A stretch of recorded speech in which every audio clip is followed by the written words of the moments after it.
ദൈവനാമത്തിന് നന്ദിയോടെ സ്തുതിക്കുന്നു, സ്തോത്രം ചെയ്യുന്നു. കർത്താവായ യേശു എനിക്ക് വേണ്ടി ചെയ്ത ഉപകാരങ്ങളും നന്മകളും എനിക്ക് തന്ന രോഗസൗഖ്യവും സാക്ഷ്യമായി പറയുവാൻ ദൈവം എനിക്കൊരു അവസരം ഒരുക്കിയതോർത്ത് ഞാൻ എൻ്റെ ദൈവത്തെ സ്തുതിക്കുന്നു. ഞാൻ 1964 ഒരു ഹിന്ദു ബാക്ക്ഗ്രൗണ്ടിലെ ഒരു നായർ കുടുംബത്തിൽ ജനിച്ചു വളർത്തപ്പെട്ടതാണ്. എൻ്റെ പേര് ഇന്ദിര എന്നാണ്. ഞാൻ അറിവായ കാലം മുതൽ എൻ്റെ അച്ഛൻ എന്നെ ഭാഗവതമെല്ലാം പഠിപ്പിച്ചു. ഞാൻ ക്ഷേത്രങ്ങളിലെല്ലാം ഭാഗവതം വായിക്കാനും ക്ഷേത്രങ്ങളിൽ പൊങ്കാല ഇടുവാനും എല്ലാം പോയി. ഞങ്ങൾ 9 സഹോദരങ്ങളാണ്. അങ്ങനെ ജീവിച്ചു വന്ന ഒരു ബാക്ക്ഗ്രൗണ്ട് ആയിരുന്നു എൻ്റേത്. എന്നാല് ആ നാളുകളിലെല്ലാം ഞങ്ങൾക്ക് 33 കോടി ദൈവമുണ്ട്, അമ്പലങ്ങളിലെല്ലാം ദൈവമാണ് എന്നുള്ള വിശ്വാസത്തിലായിരുന്നു ഞാനും പൊയ്ക്കൊണ്ടിരുന്നത്. എന്നാൽ 1987 വിവാഹം കഴിയുവാനിടയായി തീർന്നു. വിവാഹം കഴിഞ്ഞു. നല്ല ജീവിതത്തില് ഞങ്ങൾ മുന്നോട്ട് പോയിക്കൊണ്ടിരുന്നു. കുടുംബജീവിതം സന്തോഷമായി മുന്നോട്ട് പോയിക്കൊണ്ടിരുന്നു. ഞായറാഴ്ച ദിവസങ്ങളിൽ TV കാണുവാനും ഭവനത്തിൽ ആഘോഷിക്കാനും എല്ലാം ഞങ്ങളുടേതായിട്ടുള്ള ഓണം എല്ലാം ആഘോഷിച്ച് അങ്ങനെ അടിപൊളിയായിട്ട് ഞങ്ങള് ഇപ്പോൾ പറയുന്ന ഭാഷയിൽ അങ്ങനെ ജീവിച്ചു വരുമ്പോഴാണ് 1999 2000-ന്റെ ആരംഭത്തില് എനിക്കൊരു നടുവേദനയായിട്ടാണ് തുടങ്ങിയത്. ആ നടുവേദന പല ഡോക്ടർമാര് നോക്കിയിട്ടും രോഗം എന്താണെന്ന് അറിയുവാൻ കഴിഞ്ഞില്ല. അവസാനം ആ നടുവേദന ഡിസ്കിന്റെ കംപ്ലൈന്റ് ആണ്. ഡിസ്ക് മൊത്തത്തിൽ തേഞ്ഞു പോയി. ഇനി ബ്ലഡ് ഓടി ഇറങ്ങാത്തത് കൊണ്ടാണ് എനിക്ക് അസുഖമെന്ന് ഡോക്ടർമാർ പറഞ്ഞ് വിധി എഴുതി. അങ്ങനെ ഞാൻ കൊല്ലം മുഖത്തലയാണ് എന്റെ സ്വദേശം. തിരുവനന്തപുരത്തെ ഒരു അസ്ഥിരോഗ വിദഗ്ധൻ ഞങ്ങളുടെ വീട്ടിനടുത്ത് ആഴ്ചയിൽ 2 ദിവസം മെഡിക്കൽ കോളേജിൽ നിന്ന് വന്ന് ട്രീറ്റ്മെന്റ് ചെയ്യുന്നുണ്ട്. അവിടെ പോയി ആ ഡോക്ടറെ കണ്ടപ്പോൾ ഒന്ന് എക്സ്റേ എടുത്തോണ്ട് വരാൻ പറഞ്ഞു. അന്ന് സ്കാനിങ് ഒന്നുമില്ല. അങ്ങനെ ഞങ്ങൾ എക്സ്റേ എടുത്തുകൊണ്ട് ചെന്നപ്പോഴ് മൊത്തത്തില് ഡിസ്ക് കംപ്ലീറ്റ് തേഞ്ഞു. അതുകൊണ്ട് ഇനി ഇത് ഒന്നും ചെയ്യാൻ ഒക്കത്തില്ല എന്ന് പറഞ്ഞ ഒരവസ്ഥയില് കുറെ ട്രീറ്റ്മെന്റ് എല്ലാം ചെയ്തു. ആ ചെയ്യുന്ന അനുസരിച്ച് എനിക്ക് കാല് കൊണ്ട് നടക്കാൻ പറ്റത്തില്ല. ഇടത്തുവശത്ത് ഒരു സാധനം, ഒരു കുഞ്ഞിനെ എടുക്കുക, എന്തെങ്കിലും ഇടത്തുവശത്ത് നമ്മൾ സാധനം എടുക്കുമ്പോൾ വലത്തുവശം കാല് വെച്ച് നമ്മളങ്ങ് വീണു പോവുക, കുഞ്ഞുമായിട്ട് അങ്ങ് വീണു പോവും. എനിക്ക് കുഞ്ഞുങ്ങളില്ലാത്തതുകൊണ്ട് കല്ലടേന്ന് അനിയത്തി വരുമ്പോ അവളെ കുഞ്ഞിനെ എല്ലാം സന്തോഷത്തോട് ഞാൻ എടുക്കും. പക്ഷെ എനിക്ക് അങ്ങനെ എടുക്കാൻ പറ്റാത്ത ഒരവസ്ഥയായി. അങ്ങനെ ഡോക്ടർ വിധി എഴുതി. ഞാൻ ഒരു തളർന്ന അവസ്ഥയിലായി പോയി. ശരീരം മുഴുവൻ നീര് വെച്ച് എന്ത് ചെയ്യണമെന്ന് അറിയാത്ത ഒരവസ്ഥയില് ആയി തീർന്നു. അങ്ങനെ ഇരിക്കുമ്പോഴേ എൻ്റെ ചേച്ചിയുടെ ഭവനത്തിലായിരുന്നു ഞാൻ താമസിച്ചിരുന്നത്. ചേച്ചി കൊണ്ടുവന്ന് എന്നെ നിർത്തി. അങ്ങനെ ഒരു ദിവസം ഞാൻ എൻ്റെ ഹൃദയത്തിൽ ഇങ്ങനെ തീരുമാനിച്ചു, ഈ ചേച്ചിയുടെ ഭവനത്തിൽ ഇങ്ങനെ നിന്നാല് രോഗവും മാറുന്നില്ല, എൻ്റെ അവസ്ഥ എന്താകുമെന്നുള്ള ആ ഒരു തീരുമാനത്തിൽ ഇങ്ങനെ ഇരുന്ന് ഞാൻ ഹൃദയത്തിൽ ഒരു തീരുമാനം എടുത്തു. നാളെ കുഞ്ഞുങ്ങൾ 2 സ്കൂളിലും പോവും, ചേച്ചി കശുവണ്ടി കമ്പനി പോവും, ചേട്ടനും ജോലിക്ക് ഇറങ്ങി പോകുമ്പോഴേ ഇവരുടെ കിണറ്റിൽ ചാടി ആത്മഹത്യ ചെയ്യണം. ആ ഒരു ചിന്തയോടെ ഞാൻ കിടന്ന് ഉറങ്ങിയത് മാത്രം എനിക്കറിയാം. എപ്പോഴോ അർദ്ധരാത്രിയാണോ നേരം വെളുത്തോന്നൊന്നും അറിയത്തില്ല. എന്റെ റൂമിലെ ഞാൻ പായിൽ ഇങ്ങനെ കിടക്കുമ്പോഴേ ഒരു വൃദ്ധനായ മനുഷ്യൻ എന്റെ മുറിയിലേക്ക് ഇറങ്ങി വരുവാനിടയായി തീർന്നു. ആ വ്യക്തി ഇറങ്ങിയത് മാത്രമല്ല, എന്റെ കാലിങ്ങനെ അങ്ങോട്ടും ഇങ്ങോട്ടും മറി നടന്നിട്ട് എന്നെ കണ്ണുനീരോടെ നോക്കുവാനിടയായി തീർന്നു. ഞാൻ പെട്ടെന്ന് ഉറക്കത്തിൽ നിന്ന് ഉണർന്നിട്ട് നിങ്ങൾ ആരാ, എന്തിനാ എന്റെ കാലിങ്ങനെ മറികടക്കുന്നതെന്ന് ചോദിക്കുവാൻ ഇടയായി തീർന്നു. അപ്പൊ ചേച്ചി എന്തുവാന്ന് ചോദിച്ചു. ഞാൻ ഒന്നുമില്ല എന്ന് പറയുവാൻ ഇടയായി തീർന്നു. പിറ്റേ ദിവസം രാവിലെ ഈ ചേട്ടത്തി എന്നോട് പറഞ്ഞു, ഇന്നിവിടെ നീ നിൽക്കണ്ട ഒറ്റയ്ക്ക്, നീ എന്റെ കൂടെ കമ്പനി വരണം. അതിനടുത്ത് സിന്ധു എന്ന് പറയുന്ന ഒരു സഹോദരി ഉണ്ട്, കത്തോലിക്ക വിശ്വാസമാണ്. അവളുടെ വീട്ടിൽ നീ ഇരിക്കണോന്ന് പറയുവാൻ ഇടയായി തീർന്നു.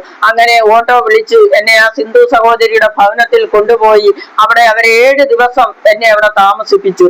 ആ 7ാമത്തെ ദിവസം അവരെനിക്ക് കുറെ എണ്ണയും സോപ്പും കുറെ സാധനങ്ങളെല്ലാം തന്നിട്ട് ചാലക്കുടിയിലെ ഒരു ഡോക്ടറുണ്ട്, ആ ഡോക്ടറെ കണ്ടു കിട്ടിയാല് ചേച്ചി ഇനി ഇങ്ങനെ ഒരു അസുഖം വരുത്തതേ ഇല്ല, ചേച്ചി എഴുന്നേൽക്കുമെന്ന് പറഞ്ഞ് ഈ നമ്മുടെ കൊല്ലത്തുനിന്ന് തന്നെ ബസ്സുണ്ട് രാത്രിയില്. അന്നേരം എവിടെയാ എന്നെ വിടുന്നതെന്നൊന്നും എനിക്കറിയത്തില്ല.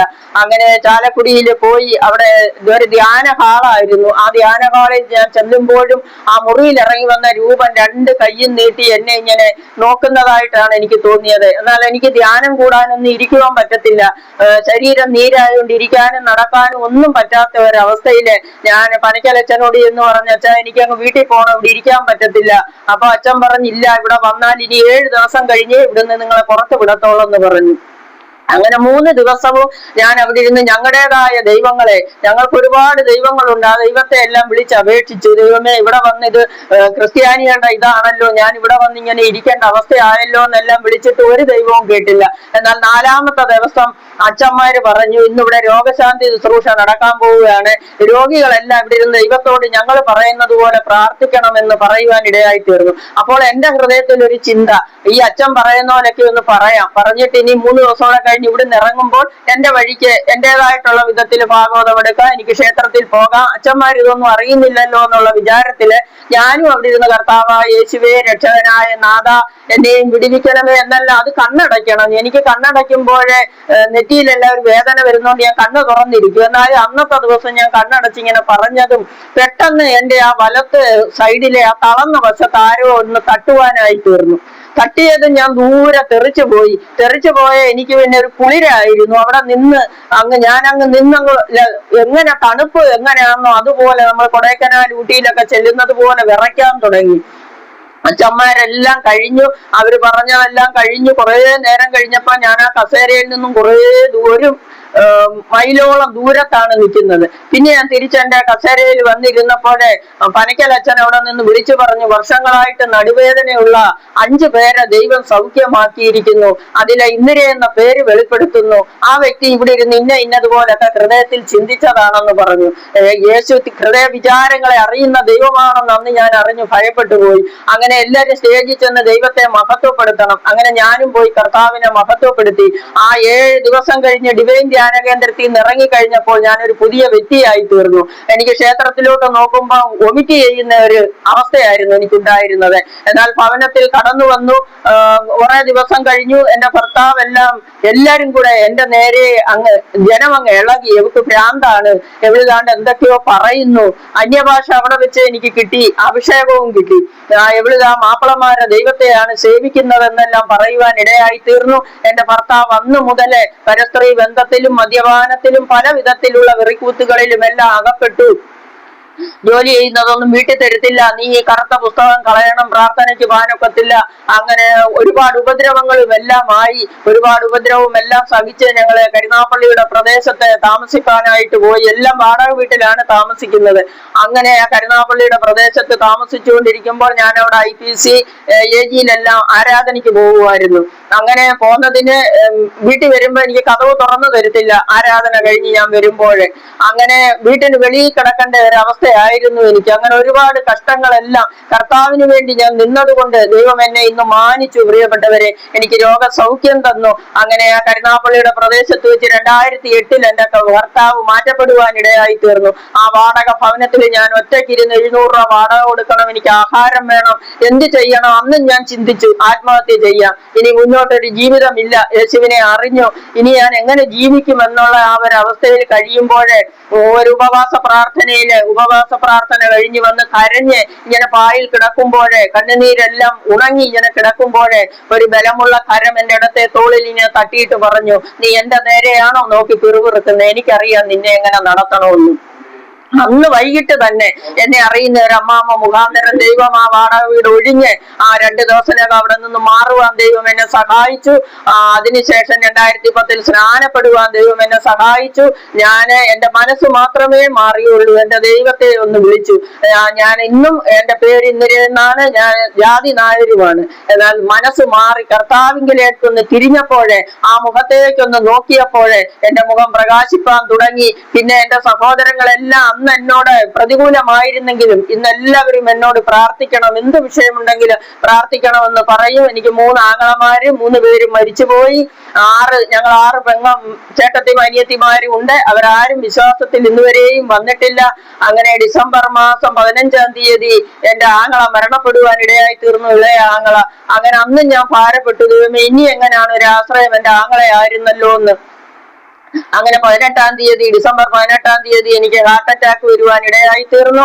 ഡിസ്ട്രിക്ട് ഹോസ്പിറ്റലിൽ കൊണ്ടു ചെന്നപ്പോഴേ ആ ഡോക്ടർമാര്, ശ്യാം ഡോക്ടർ പറഞ്ഞു അവിടെ ICUവിൽ അഡ്മിറ്റ് ആവണമെന്ന് പറയുവാൻ ഇടയായി തീർന്നു. ഞാൻ അഡ്മിറ്റ് ആയില്ല. ഞാൻ ധൈര്യത്തോടെ അവരോട് പറഞ്ഞു, 2000-ലെ മുറിയിൽ ഇറങ്ങി വന്ന് എനിക്ക് വിടുതൽ തന്ന് എന്നെ എഴുന്നേൽപ്പിച്ച ഒരു യേശു ഉണ്ടെങ്കിൽ, ആ യേശു ഇന്നും എന്നെ രക്ഷിക്കുമെന്നുണ്ടെങ്കിൽ നിങ്ങൾ എന്റെ ഹാർട്ടിൽ നോക്കണ്ട, എന്റെ ദൈവമാണ്. ഈ ഹാർട്ടിന് നിങ്ങൾക്ക് ട്രീറ്റ്മെന്റ് ചെയ്യാൻ പഠിപ്പിക്കാൻ ബുദ്ധി തന്ന ആ ദൈവം എന്നെ രക്ഷിക്കുമെന്ന് പറയുവാൻ ഇടയായി തീർന്നു. പ്രിയപ്പെട്ടവരെ, ഇന്ന് 6 മാസമായി വീണ്ടും എന്നെ ദൈവം ജീവനോടെ നടത്തുന്നു. ഞാൻ ഒറ്റയ്ക്ക്, മുഖത്തലെ എനിക്ക് മക്കളോ ഭർത്താവോ ഇല്ല, എങ്കിലും ഒരു വാടക വീട്ടിലാണ് താമസം. എനിക്ക് വാടക കൊടുക്കുവാനും എന്റെ ആഹാരത്തിനും എല്ലാം സ്വർഗത്തിലെ ദൈവം തക്ക സമയത്ത് ഏലിയാവിനെ അയച്ചു പോറ്റിയതുപോലെ എനിക്ക് തക്ക സമയത്ത് ദൈവം എന്നെ നടത്തുന്നതോർത്ത് ഞാൻ എന്റെ ദൈവത്തെ സ്തുതിക്കുന്നു, സ്തോത്രം ചെയ്യുന്നു. എന്നാൽ പലവിധത്തിലുള്ള പ്രതികൂലം വന്നിട്ടും ഈ കർത്താവിനെ ഞാൻ വിട്ടില്ല. എന്റെ യേശുവിനെ മുറുകെ പിടിച്ചു. രക്ഷിപ്പാൻ കഴിവുള്ള ദൈവം, ആകാശത്തിന്റെ കീഴിൽ മനുഷ്യരുടെ ഇടയിലെ നൽകപ്പെട്ട നാമം യേശുവിന്റെ നാമം മാത്രമേ ഉള്ളൂ. ആ നാമം വിളിക്കുവാൻ ഒരു ഹിന്ദുവായിരുന്ന എന്നെയും ദൈവം വിളിച്ചു വേർതിരിച്ചു. ഇന്ന് ആ ദേശത്തൊരു മാതൃകയാക്കി സ്വന്തക്കാരുടെ ഇടയിലെ സഹോദരങ്ങളുടെ മധ്യത്തിൽ ദൈവം എന്നെ നിർത്തിയിരിക്കുന്നു. അതോർത്ത് ഞാൻ എന്റെ ദൈവത്തെ സ്തുതിക്കുന്നു. അനുഗ്രഹിക്കപ്പെട്ട ഒരു സഭയിൽ കടന്നു പോകാനും വെള്ളിയാഴ്ച ഞായറാഴ്ച എല്ലാം ദൈവത്തെ ആരാധിക്കാനും കർത്താവിനെ സഹായിക്കുന്നതോർത്ത് ഞാൻ എന്റെ ദൈവത്തെ സ്തുതിക്കുന്നു. ഞാൻ ഹിന്ദു ബാക്ക്ഗ്രൗണ്ടിൽ നിന്നുള്ള എല്ലാം വിട്ട് എന്റെ കർത്താവിന് വേണ്ടിയാണ് ഇപ്പോൾ നിൽക്കുന്നത്.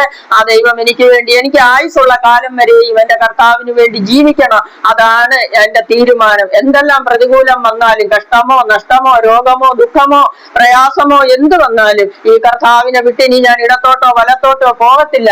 അത് ഞാനൊരു തീരുമാനം ദൈവസന്നിധിയിൽ എടുത്തതാണ്. ഇന്നും ഒറ്റയ്ക്ക് രാത്രിയുടെ യാമങ്ങളിലെല്ലാം കരയുമ്പോൾ അടുത്തിരുന്ന് എനിക്ക് ആശ്വാസം തരുന്ന, എനിക്ക് സമാധാനം തരുന്ന ഒരു നല്ല ദൈവമുണ്ട്. ആ ദൈവം എന്റെ സഹോദരങ്ങളും അറിയണം ഈ ദൈവം ആരാണെന്ന്. ആ ഒരു പ്രാർത്ഥന മാത്രമേ എനിക്ക് ഉള്ളൂ. എന്റെ ദൈവം എന്നെ കൈവിടാത്ത ദൈവമാണ്, അനാഥയാക്കാത്ത ദൈവമാണ്, ഉപേക്ഷിക്കാത്ത ദൈവമാണ്. ലോകാവസാനത്തോളം എല്ലാ നാളും ഞാൻ നിങ്ങളോട് കൂടെ ഉണ്ടെന്ന് വാക്ക് പറഞ്ഞു. ആ ഒരൊറ്റ വാക്ക് മതി. ആ ലോകാവസാനത്തോളം മരണമില്ലാത്ത കർത്താവ് എന്റെ അവസാനം വരെയും എന്നോട് കൂടെ ഉണ്ട്. അതോർത്ത് ഞാൻ എന്റെ ദൈവത്തെ സ്തുതിക്കുന്നു, സ്തോത്രം ചെയ്യുന്നു.